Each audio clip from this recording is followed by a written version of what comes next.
Hola amigos, ¿cómo están? Bienvenidos a esta nueva edición de Sábados Culturales. Ahora sí estamos saliendo del día que corresponde, no antes ni después. Sí, los programas siguen instalados hasta que se acabe YouTube, se acabe el mundo, me acabe yo, no sé.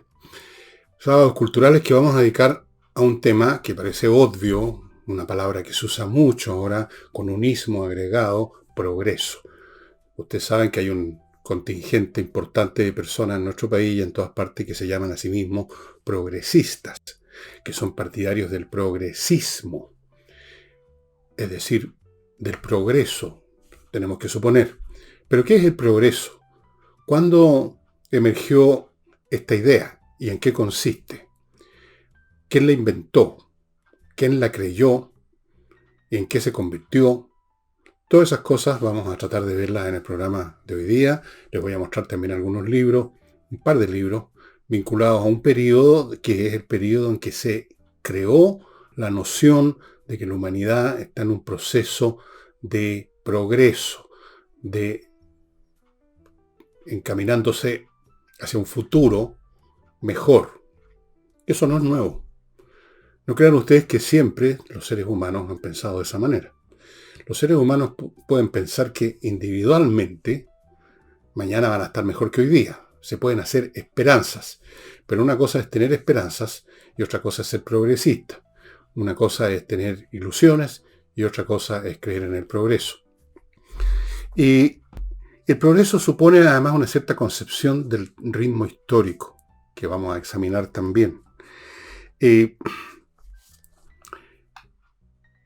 Esta idea del ritmo histórico es que hay un proceso que va siguiendo, va montada, por así decirlo, en la flecha del tiempo. Pero ya antes de examinar esta llamada flecha del tiempo, voy a irme a mi primer bloque comercial, amigos, que hace posible este programa, simplemente. Y parto diciéndole y contándole y recordándoles que el programa en su integridad es auspiciado por Entrena Inglés, una academia donde un grupo de profesores de inglés que saben realmente la materia hacen clases de conversación vía online. La vía online es la mejor forma de hoy en día de aprender cualquier cosa, pero muy en especial aquellas cosas que requieren una interacción con un profesor. Usted va a aprender inglés mucho mejor con estos cursos online dados por profesores. Va a aprender a conversar. Recuerden ustedes lo que les he dicho en muchos programas, que conversar significa no solo poder hablar, sino que poder entender lo que los otros le hablan a uno. Pequeño detalle que se suele olvidar en muchas academias que hablan, aprenda a hablar inglés. Sí, claro, estupendo, pero hay que también aprender a escuchar inglés, aprender a entender inglés. O sea, cuando usted ve una película en Netflix, una serie, significa entender lo que están diciendo sin tener que estar leyendo las leyendas, las traducciones que a veces son verdaderamente chistosas, no tienen nada que ver con lo que están diciendo los fulanos. Eso es conversar. Y usted lo va a encontrar en Entrena Inglés, que además les ofrece este verano un curso con el valor que ustedes están viendo, que tiene un número importante de clase y que además les entrega una grabación con un montón de horas de clase que va a quedar a disposición de ustedes para que puedan pegar, digamos, de repente repasar, refrescar el asunto. Y eso con Entrena Inglés. Les recuerdo además, se las voy a recordar más ratito para que no me reten después que hagan mucha propaganda, mucha publicidad. Bueno,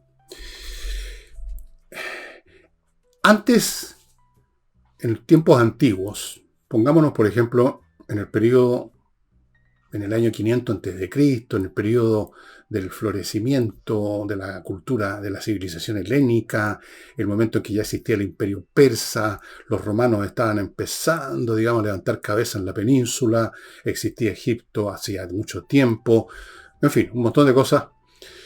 El concepto del tiempo y de la historia no era completamente distinto. En primer lugar, no había registro histórico que permitiera ir fechando cosas y por lo tanto creando un continuo, una serie de eventos que se producen uno después de otro. No había registro.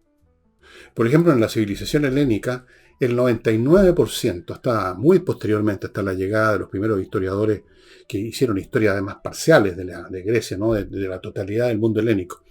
Pero hasta ese momento, La concepción que tenían de su pasado estaba pura y enteramente basada en mitos. Mitos, o sea, cuentos, historias, invenciones definitivas. Con los dioses metidos de por medio en cada momento, con héroes, grandes personajes. Por ejemplo, no había ninguna polis griega que no tuviese una genealogía que se iniciaba con un dios o con el hijo de un dios, con un héroe, con un personaje fantástico, y se tejían historias absolutamente fantasiosas, fabulosas, que no tenían fecha. Habían ocurrido en algún momento, en un pasado remoto o cercano, no se sabía, no había un sentimiento como tenemos hoy en día los modernos, que vivimos mirando el reloj, que estamos atentos a millones de actividades que se coordinan sobre la base de que todos miramos los relojes, por así decirlo, el tiempo fundamental. En esa época no había esa concepción del tiempo. Las mecánicas de la vida, cuando usted vive en una sociedad donde lo fundamental es la agricultura, no la industria, no la precisión, que hay que llegar a tal hora a la fábrica para empezar a echar a andar las máquinas, sino que todo depende de los ritmos de la naturaleza. Usted sembró y luego no hay nada que hacer y esperar. De vez en cuando hay que hacer alguna cosita, pero todo tiene otro ritmo. No había una concepción del tiempo, no había una concepción histórica, no había registro, no había... Muy posteriormente, la civilización helénica empezó a fechar las cosas sobre la base de las Olimpiadas. Esto ocurrió en la primera Olimpiada. Pero si usted le hubiera preguntado, sí, pero ¿en qué año fue eso? Le habrían preguntado de qué está hablando. La Olimpiada número 4, la Olimpiada número 5. El tiempo, el pasado, por lo tanto, era un paquete mitológico situado en un espacio, pero no en un tiempo. Y cuando se llegaba a pensar en eso, se tenía la idea que todo daba vuelta y se repetía en un ciclo perpetuo. Un ciclo perpetuo. No había entonces, si no había una concepción del pasado, naturalmente no había una concepción del futuro tampoco. Menciona la posteridad en forma clara y directa. Historiador científico que produce la civilización, que se llama Tucídides. Tucídides, autor de la guerra del Peloponeso, que fue una guerra que se libró en lo principal entre el año 431 al 404, me parece que por ahí. Pero hubo unas guerras previas, así que estaba enfrentando a Esparta con Atenas. Y en algún momento, en el prólogo de su obra, que yo les recomiendo a todos leer, muy interesante, dice que escribe esta historia porque asume que estas cosas se van a repetir. Quiere darle una enseñanza a los que vengan, porque estas cosas se van a repetir. Y uno tiene claro que cuando Tucídides dice estas cosas se van a repetir, no está pensando en un futuro donde solo en un sentido muy tenue y abstracto se van a repetir los eventos que él estaba viendo, porque él fue testigo directo de la guerra del Peloponeso, sino que seguramente imaginaba algo no muy distinto. Eternamente, por así decirlo, soldados, atenienses y espartanos se iban a enfrentar, los hoplitas que se llamaban, porque usaban ese escudo que se llamaba oplon, se iban a enfrentar eternamente, así un poco como las leyendas germánicas del Valhalla, donde los guerreros todos los días se matan y se hacen pedazos, en la noche reviven, fiestean y al otro día vuelven a repetir lo mismo. Bueno, en la Edad Media tampoco había una noción del tiempo histórico. No había una cronología, no había un ordenamiento de los eventos. Todo quedaba, por así decirlo, todo junto en un pasado indefinido. Todo junto. Lo que había ocurrido hace 10 años y lo que había ocurrido en la época del Imperio Romano. Todo está en el mismo cajón, en la misma bolsa, oscura y sin fechas. Y si acaso había una noción de futuro, era la del fin del mundo, nada más. Por ejemplo, antes del año 1000, toda la Europa medieval, vivió en el terror porque pensaban que venía el fin del mundo. El año 1000 se terminaba el mundo. Vieran ustedes, cuando estudian esto, cómo los guerreros más brutales, crueles, sanguinarios, abusadores y explotadores salían corriendo a regalar algo a los monasterios, a la iglesia, a portarse bien, tratando de ganarse un ticket de último minuto al paraíso, porque venía el juicio final, se acababa el mundo.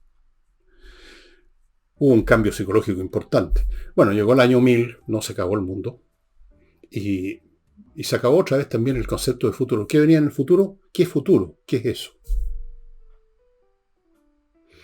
Y es lo mismo, tiene que ver con que la dinámica de la sociedad era tan despaciosa, tan repetitiva, todos los años sembrando y cosechando lo mismo, todos los años las mismas guerras minúsculas en miniatura entre señores feudales, tratando de robarse a uno a otro la tierra, todos los años iguales, en la misma miseria, los campesinos, en el mismo aburrimiento, los señores en el castillo esperando una nueva guerra, esperando una nueva oportunidad de salir a blandir la espada.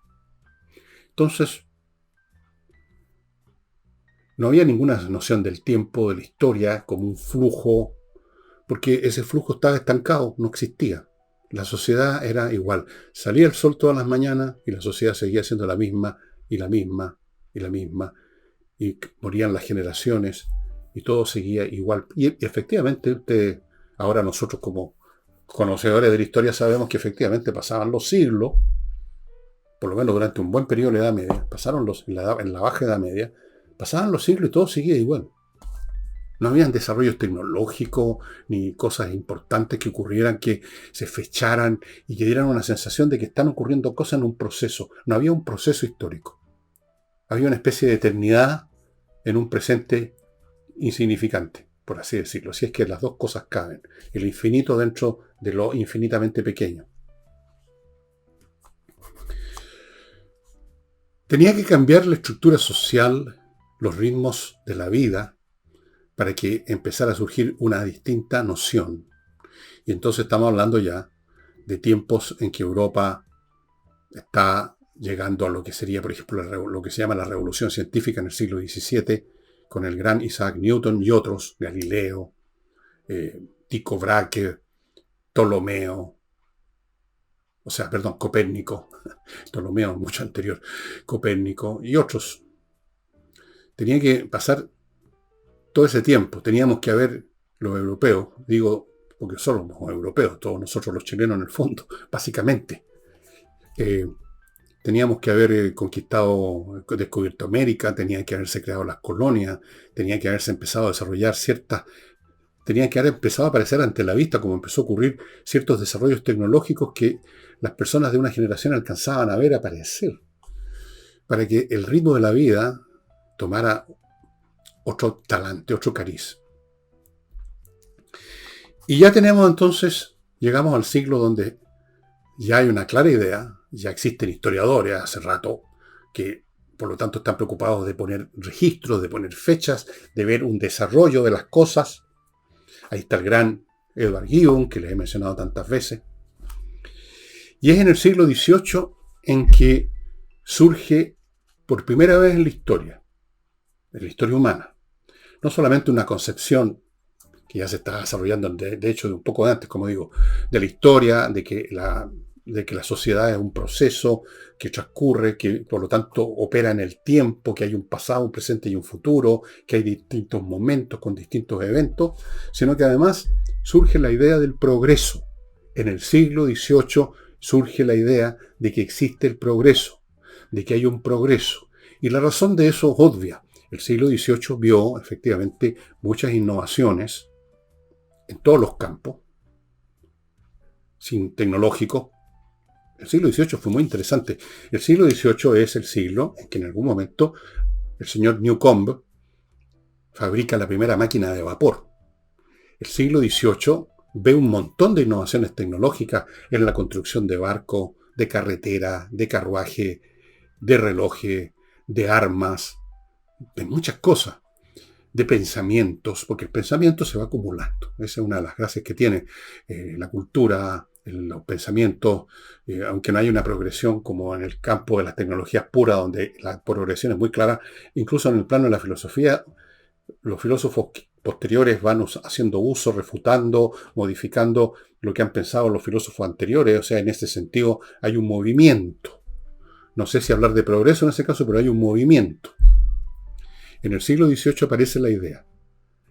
Ante la novedad que tenía todas las personas pensantes deslumbradas, que existía el progreso. Pero antes de continuar con esto, de la invención del progreso en el siglo XVIII, permitidme, amados hermanos, recordarles algunas cosas. Torch, las linternas portátiles en todos los sentidos porque son pequeñitas, no portátiles porque usted puede también portar una linterna de este volado. No, portátiles en forma cómoda y fácil, en un bolsillo, en una carterita, donde sea. Les he mostrado muchos modelos portátiles, potentes, con batería propia, resistente al agua, resistente a las caídas. Las tiene siempre a mano para cualquier cosa que usted necesite tener luz donde no la hay. Así es que, ¿dónde se encuentran estas linternas? Solo en torch.cl. Continúo con el pintor Rodrigo Calderón Martínez, que les ofrece la posibilidad de tener una pintura al óleo de algún pariente, de varios parientes, de un grupo familiar completo o de usted. Lo que se hacía antiguamente, antes de la fotografía. Retratos de familia, de personas, con todo el valor extra que pone un pintor con talento, los colores, la expresión del alma, el espíritu de las personas. Todo eso con una fotografía usted no lo logra. Y además las fotografías en general uno las toma y después las olvida, ¿no es verdad? ¿Cuándo fue la última vez, estimado amigo, que repasó las fotografías que tiene en su cámara o en su computador? Eso nomás le pregunto. ¿Dónde ubica el pintor? Ahí están los datos, direcciones en Instagram, direcciones en mail, Gmail. Sigo con conversaciones numéricas, estos cursillos para muy pocos alumnos, cabros chicos, que da Mauricio, un ingeniero del POCHEF, que recién estuvo conmigo por una razón que les voy a mostrar enseguida. Pero mientras tanto les cuento primero que él ofrece unos cursillos para chicos que les va mal en matemáticas, que odian las matemáticas, los cambia completamente porque les muestra el otro ángulo de las matemáticas, que no tiene mucho que ver con los cómputos propiamente tal, con la fórmula, con el binomio al cuadrado, con los axiomas de Euclides. No, es otra cosa. Los cambia completamente. Y eso les cambia la vida, no solo en el colegio, sino que de ahí para adelante. Prepara para la prueba de selección en la universidad y también unos cursillos muy entretenidos para niños de programación. Lo pasan súper bien. Obviamente todo con lenguaje para niños, para que hagan unos programitas chiquititos. Los disciplina tremendamente. Y la novedad es que creó Mauricio unos juegos matemáticos súper sencillos, que les voy a mostrar, digamos, el tablero donde se juegan. Hay varios tableros, se los voy a ir mostrando. Son carreras, o el descubrimiento, o quién se llega al tesoro. Y para esto es súper fácil y súper entretenido. Usted, por ejemplo, en una carrera, que aquí se ponen al principio los que van a jugar, aquí, ¿no es cierto? Aquí, tac, tac, tac, tac. Se tiran los dados, salen unos tintes en un número, y entonces hay que hacer alguna operación simple, aritmética, a ver cómo conseguir el número 2 para avanzar. Y te salió un 2, un dado con el 2, otro dado con el 4, otro dado, que sé yo, con el no sé cuánto, y si hay que sumar o restar para que nos dé 2. Hacer una operación simple. Entonces ahí uno puede avanzar. O sea, hay que a recuperar ciertas destrezas básicas de aritmética que muchos hemos olvidado o hemos dejado de usar por culpa de las calculadoras. Y simplemente son multiplicaciones, divisiones o sumas o restas, pero hay que usar un poco de ingenio y realmente es bueno para desoxidar el mate, para ver, bueno, ¿cómo hago para sumar o restar o multiplicar los números de estos dos dados para que me dé el número que necesito y avanzar y ganar la carrera? Así que es una carrera de ingenio. Muy entretenido, hay varias versiones del juego. Yo les sugiero que entren al sitio de él y vean más detalles y adquieran esto que es súper entretenido. Los papás con los niños, por ejemplo, se van a entretener muchísimo. A ver quién es más rápido para hacer, a ver, me dio un 4 y un 2 y necesito el 6. Bueno, se suma. O me dio el 4 y un 2 y necesito, qué sé yo, el número 8. Ah, bueno, multiplico 2 por 4, 8. Qué sé yo, cosas como esas. Súper simple, súper entretenido. Y continúo. ¿Con qué continúo? Continúo, amigos, con suplemento Vito. Ya saben que es un suplemento para los para las mascotas, para el alimento de las mascotas, para los, ¿cómo se llaman estas cosas? Los pellets.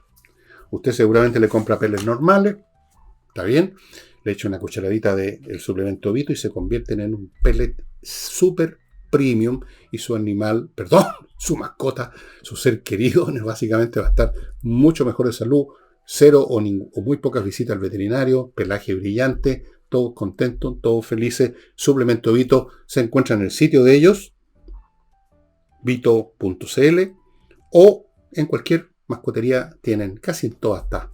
Y termino este bloque con chiletributa.com.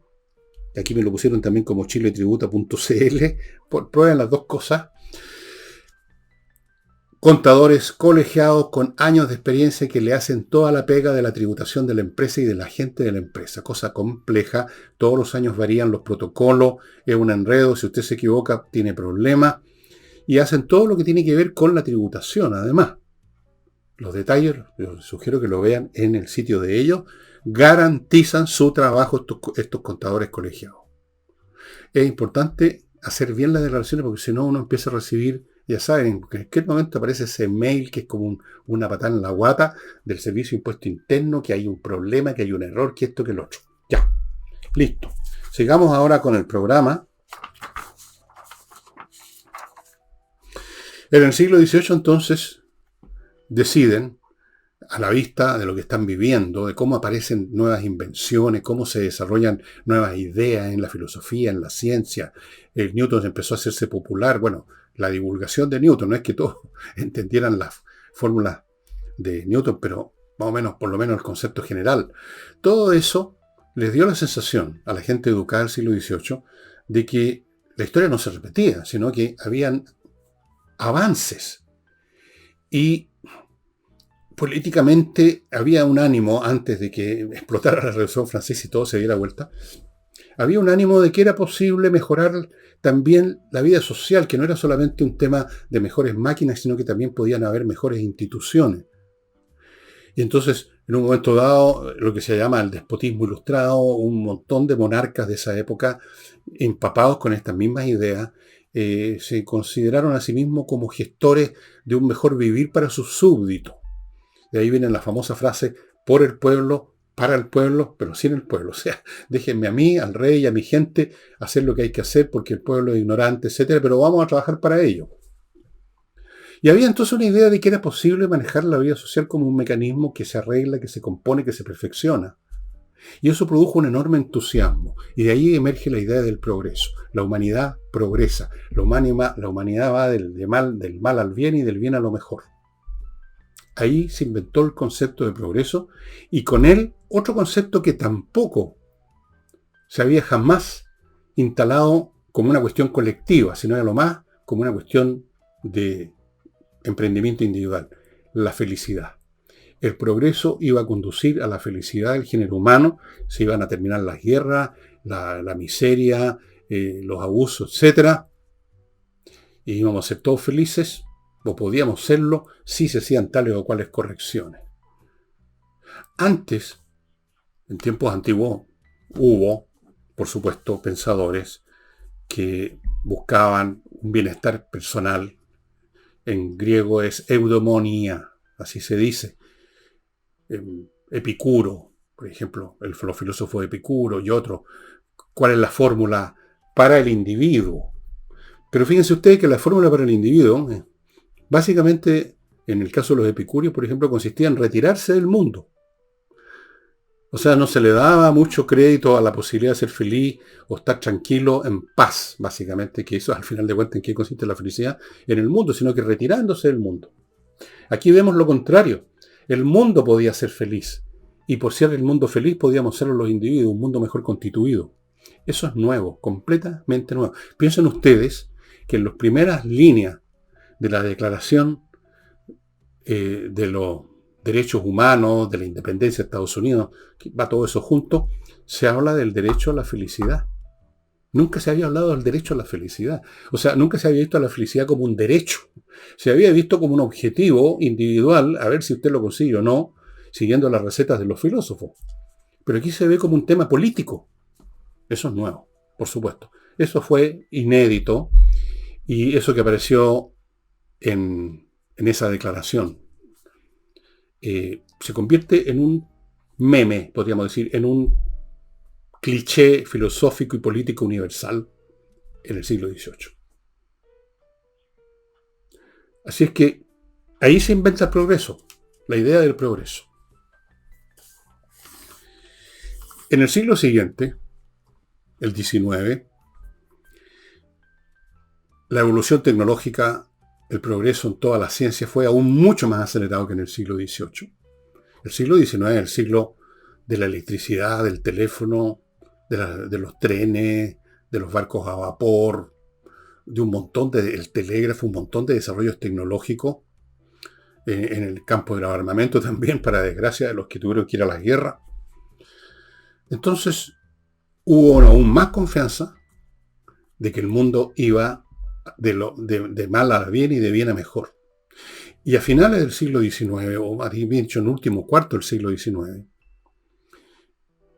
con esta globalización que se produjo en Europa especialmente, pero también abarcando a las colonias de los imperios de esa época, que formaban parte de la misma estructura económica, esta globalización dio la sensación, sumándose a los cambios y a los progresos tecnológicos, de que efectivamente ya se estaba en el umbral de un mundo donde no iban a haber guerras, porque todo el mundo lo único que quería era comerciar y vivir en paz. Las guerras eran imposibles. A pesar de que mientras tanto en ese mismo siglo había habido guerras. Desde luego en Europa la famosa guerra de 1870, la guerra franco-prusiana, donde combatieron alemanes, o lo que iban a ser alemanes después, contra franceses. Mis tatarabuelos, tatarabuelos alemanes, disparándole mis tatarabuelos franceses en batallas donde murieron de los dos lados. Hubo esa guerra, hubo la guerra de Crimea en 1851, hubo otros conflictos en otras partes, pero de todas formas se sentía que en términos globales la humanidad estaba encaminándose a una época donde iba a imperar la paz, el progreso, que era cosa de expandir lo que ya se veía en la Europa civilizada, lo que se veía en Francia, en Inglaterra, en Alemania, no tanto en Italia, que estaba muy atrasada, no mucho tampoco en España, pero, y se veía en Estados Unidos, había terminado la guerra de secesión y el poderío industrial americano estaba avanzando con una velocidad increíble. Entonces había mucho optimismo. Mucho optimismo. Y el optimismo es el hermano de leche del progresismo, pues. El progresismo significa creer que el progreso efectivamente ocurre y se va a producir, y si acaso hay obstáculos, esos obstáculos serán removidos en su momento. Así piensan los progresistas de hoy en día en Chile y en todas partes. Son progresistas, o sea, piensan que hay un futuro factible, mucho mejor que el presente. Y eso empezó a convertirse en un, por así decirlo, en un axioma. Hay un historiador británico cuyo nombre no recuerdo en este momento, me voy a acordar probablemente cuando termine de grabar el programa, que tiene una frase célebre, dice: el progreso está escrito en letras mayúsculas en toda la historia humana. Bueno, quizás no en toda, pero por lo menos la que estaba viendo ese historiador. Y claro, si uno se centra en el desarrollo de la tecnología, es evidente que ha habido siempre progreso desde el momento en que se descubre cómo hacer fuego frotando unos palitos, hasta ahora, evidentemente que hay una línea progresiva, incluso una curva exponencial por la velocidad que tiene. Eso es indiscutible. Progreso en el sentido que son tecnologías que nos dan más capacidades para la manipulación del entorno, para mejorar nuestras vidas. Progreso en otros aspectos, ahí hay dudas enormes. Hay quienes dicen que no ha habido ni un progreso, que los hombres siguen siendo los mismos, involucrados en las mismas brutalidades y guerras y crueldades, de lo cual da testimonio, lamentablemente, todas las situaciones que estamos viendo precisamente ahora. Que no ha habido un progreso moral, que no ha habido un progreso en esas cosas que son las más importantes, dicen algunos. Pero todo eso es muy vago, muy discutible, muy ambiguo. El hecho es que el asunto llegó a desarrollarse a tal grado que hoy en día ya no se trata de que haya gente que cree en el progreso, sino que hay gente que milita en el progresismo. O sea, la esperanza en el progreso se convirtió en la militancia por el progreso. Cosa muy diferente. Antes de continuar, amigos, me van a permitir ustedes, con todo respeto les pido, que me permitan contarles de Oxibiota. Esta es una muestra de progreso tecnológico. Un polvito que mezclado con agua se convierte en una colonia de bacterias aeróbicas que destruyen aquellas otras, las anaeróbicas, que descomponen la materia orgánica y de ahí viene el mal olor. Usted echa este producto una vez que se conformó la colonia en el fregadero de la cocina, en el resumidero de la tina, en todo lugar donde pueden haber mal olor y se acabó el problema. O lo vaporiza, lo puede echar en una extensión grande, por ejemplo en un jardín, la misma cosa. Amigos, realmente impresionante. Nosotros lo usamos en la casa, no hay ningún problema. Y eso que tengo millones de mascotas, ni un olor. Continúo con Trade-In, una empresa que sirve a las empresas, atiende a las empresas. La empresa que necesita importar, como todas, ya sea insumos, materias primas o mercaderías terminadas para venderlas, bueno, esta empresa hace un escáner de todos los proveedores habidos y por haber de lo que usted necesita y le busca la mejor opción en términos de precio y calidad y luego de eso se la pone en la puerta de su casa o en la puerta de su negocio o de su fábrica. Trade-In hace la pega que usted no puede hacer tan bien, porque yo sé que algunos empresarios, que sé yo, revisan en internet un par de cosas, a ver dónde compro esta cuestión, pero no es lo mismo que una empresa que se dedica a eso y tiene una base de datos infinita, donde busca qué es lo mejor para usted. Trade-In. Continuamos con servicios logísticos de ingeniería, consultores que buscan las partes que están funcionando mal de la logística, le ofrecen soluciones y le buscan el personal adecuado. Seguimos con el método EVE para eliminar las imperfecciones de su cuerpo. No es para bajar de peso, solo hacen otras instituciones. Estos que usan tecnología subcoreana buscan eliminar aquellas cosas que usted no pudo eliminar con simplemente yendo a un gimnasio a bajar de peso. Tienen una sucursal en Vitacura, tienen otra en Concón y hay vasos comunicantes. Si usted está siguiendo su proceso personal en la sesión número 5 en Santiago, en Vitacura, y se tiene que ir a Valparaíso, a Viña, sigue con la sesión número 6 en Concón sin ningún problema o viceversa. Sigo con González y compañía, ya saben, un bufete de abogados especializado en temas penales. Son penalistas, 100%. Y son muy buenos.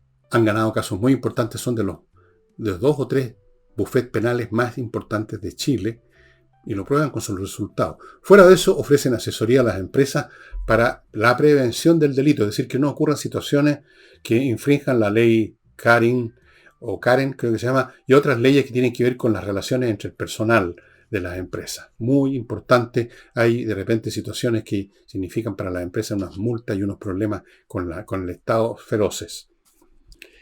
Y eso, estimados amigos,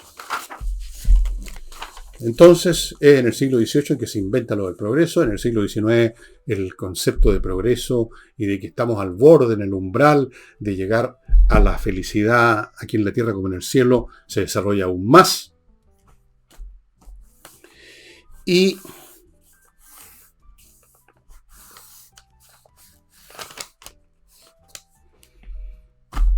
curiosamente, esta sensación de progreso que lleva a la conversión de los que creen en el progreso en progresistas, o sea, en militantes de una cosa como quien dice oleada y sacramentada. Curiosamente, este sentimiento tiene algunas relaciones medias indirectonas, digamos, con ciertos conceptos religiosos. Por ejemplo, en el siglo I después de Cristo, los cristianos, que todavía eran pocos, estaban convencidos de que algo iba a ocurrir en un futuro cercano. O sea, crearon un futuro cuyo punto de referencia era la segunda venida del Mesías, de Jesús. Y eso tuvo consecuencias, porque si va a venir el Mesías y se termina el mundo, y va a haber un juicio final, etc., ¿para qué preocuparse tanto de esta vida, no es cierto? ¿Para qué preocuparse tanto de ganar más plata o de lo que sea? Estamos a la espera de algo tremendo, el fin del mundo, entonces no nos ocupemos del mundo. Hay también concepciones religiosas quiliásticas que se llaman el quiliasmo. Una cosa maravillosa, fantástica que va a ocurrir pronto, o no muy pronto quizás, pero va a ocurrir, por ejemplo, el día del juicio final, otra concepción cristiana. El juicio final, vamos a estar todos reunidos en un valle especial, no me acuerdo cómo se llama, no es el Valle Josafat, ¿no? Otro valle. Y ahí nos van a juzgar. Los buenos se van para el cielo, los malos se van de un viaje al infierno y los que están Mahoma se van al limbo, a purgar sus pecados, al purgatorio. Hay otras religiones en que esperan al Mesías. El judaísmo durante siglos esperaba al Mesías. De ahí está el tema de Jesús. Jesús en un comienzo parte no como cristiano, o sea, no como inventor de una visión nueva del mundo, sino que parte como uno de los posibles Mesías que esperaban los judíos. El Mesías que venía a liberar al pueblo judío de la opresión. En esa época el pueblo judío, Israel, estaba bajo la dominación de Roma, del Imperio Romano. En muchas religiones está esta sensación de el fin del mundo, de un momento en que todo va a cambiar, mañana o pasado mañana. Así es que, y hay un optimismo en eso, un estado de exuberancia emocional. Porque obviamente estamos hablando de un suceso feliz, la llegada del Mesías, qué sé yo. Lo del fin del mundo en la Edad Media no era tan feliz, pero esa es una excepción. En general, las esperanzas puestas en el futuro son esperanzas porque se espera algo bueno. Nadie tiene esperanzas de algo malo, ¿no es cierto? Cuando uno espera que ocurra algo malo, uno dice yo tengo esperanzas. Uno dice yo tengo miedo, estoy angustiado, tengo la sospecha que se nos viene todo el mundo encima. Es cuando hay cosas buenas aparentemente a la vuelta de la esquina y uno dice estoy con mucha esperanza.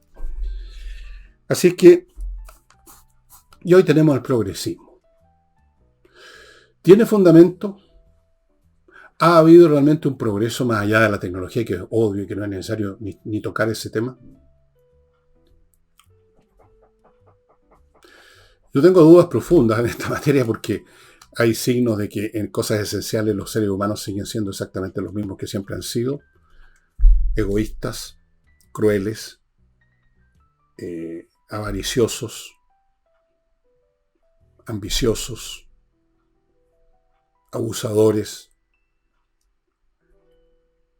más inclinados a la agresión que a la compasión, más inclinados a desdeñar que a apreciar. Y por eso que la vida humana uno la ve a todo nivel, a nivel de la familia, a nivel de los grupos, a nivel de la sociedad, a nivel del mundo. Hay un estado permanente de agresión, de conflicto. A veces se convierte en guerras globales, a veces no, a veces en guerras civiles, a veces en feroces disputas dentro de una familia, dentro de una empresa. Hay siempre un grado de agresividad que se está manifestando en el pelambre, en la crítica, en el odio, en la rabia, en las amenazas. Vean ustedes el contenido de las redes sociales y ahí está claro, ¿no? No es el amor, el aprecio, el cariño, la simpatía lo que predomina. Entonces uno podría decir, ¿de qué progreso estamos hablando? Tal vez en 1000 años, entonces uno empieza a tirar el progreso para más adelante, ¿no? Ahora, el progresismo tiene esta ilusión de que tienen una fórmula mágica que yo no conozco cuál sea, y creo que ellos tampoco la conocen, de que tales o cuales maneras de reinstitucionalizar el mundo. El wokismo en Estados Unidos hablan, tiremos abajo los monumentos de Cristóbal Colón y va a ser mejor el mundo mañana, cosas como esas. Yo tengo bastantes dudas, yo no creo mucho en el progresismo, yo creo en el sentido común, no en el comunismo, en el sentido común, en tratar de mantener las cosas lo mejor posible ahora, tratar de no caer en extremos, tratar de no creer en utopía que llevan y conducen al conflicto con aquellos que no creen en la utopía y entonces estos son un obstáculo para la utopía, compañeros, así que hay que destruirlo. Entonces, yo no creo mucho en eso, en todas esas cosas. Yo creo en tratar de mantener las cosas lo mejor posible en el presente y ya verán nuestros descendientes cómo se las arreglan para mantener las cosas bien en su propio presente. Pero en fin, cada cual con su gusto. Les quería contar de esto y antes de irme les muestro un par de libros que pueden ser interesantes para los que quieran meterse un poco más en ese increíble siglo XVIII, que yo creo que es el padre y madre de todo lo que somos ahora. Uno de ellos justamente se llama el iluminismo, la iluminación, la persecución o la búsqueda de la felicidad entre 1680 y 1790, este libro, muy, muy buen libro del señor Robertson, muy entretenido. Aquí hay todos los aspectos de por haber de cómo se vio a sí mismo y veía el mundo el siglo XVIII. La revolución científica, la tolerancia, la iluminación religiosa, el escepticismo, la estética, la ciencia y la sensibilidad, porque se desarrollaron mucho las sensibilidades en esa época, la historia filosófica, en fin, el cosmopolitanismo, este libro. Y este otro también trata del siglo XVIII, y esto tiene que ver, eso sí, es un poquito más local, los placeres de la imaginación en la cultura inglesa en el siglo XVIII, de John Brewer, muy entretenido, cómo se vivía, cómo buscaban esa felicidad en el siglo XVIII los que podían. ¿Cuáles eran los placeres de la gente del siglo XVIII? ¿Cómo iban al teatro? ¿Cómo era la organización de la vida teatral? ¿Cómo eran las compañías de teatro? ¿Qué se decía y se pensaba de los actores? ¿Quiénes componían obras? ¿Qué pasaba con la pintura, con la música, con los parques donde paseaba la gente linda, los carruajes? ¿Cómo era el mundo editorial, cuando empieza a desarrollarse toda una industria editorial? Los escritores. ¿De qué naturaleza era el público lector? ¿Qué querían leer? ¿Qué buscaban? Todas esas cosas, los placeres de la imaginación, porque todas esas cosas tienen que ver con la imaginación. O sea, con el intelecto, con la mente. Todos estos son los placeres de la mente. Muy entretenido, amigos míos. Van a aprender un montón de cosas y van a ver cuántas de ellas se repiten en el presente con otras vestimentas, con otras tecnologías, con otros instrumentos. Estos dos libros yo los compré en Amazon. No sé si estén en castellano, no lo creo. Así que si está interesado, busque ahí o en la librería digital que sea de su preferencia. Puede estar en Barnes & Noble, otra importante librería digital. Pueden estar en AB Books. Pueden estar en muchas partes. Pero yo siempre voy a Amazon porque es lo que tengo más a mano y me funciona. Así que aquí están los placeres de la imaginación y The Enlightenment, The Pursuit of Happiness, de Richard Robertson. Muy buenos libros ambos. Yo me los mamé hace tiempo. No sé si los mamaré de nuevo porque ya el tiempo se me está acabando y tengo mucho por leer. Pero en fin. Y eso es entonces lo que queríamos contarle. Y para mañana, creo que el hecho histórico extraordinario que voy a tratar, y espero que no descubrir que ya lo traté en alguna otra oportunidad, capaz que sí. Si es así, lo voy a cambiar. Pero en este momento tengo pensado entrar en más detalle y mostrarles libros sobre esa batalla que está en todas las antologías de batalla decisiva. Waterloo. No Waterloo, Waterloo. No es una palabra inglesa, es una palabra de los Países Bajos. Waterloo. Ya, eso sería todo, estimado amigo. Muchas gracias, nos estamos viendo.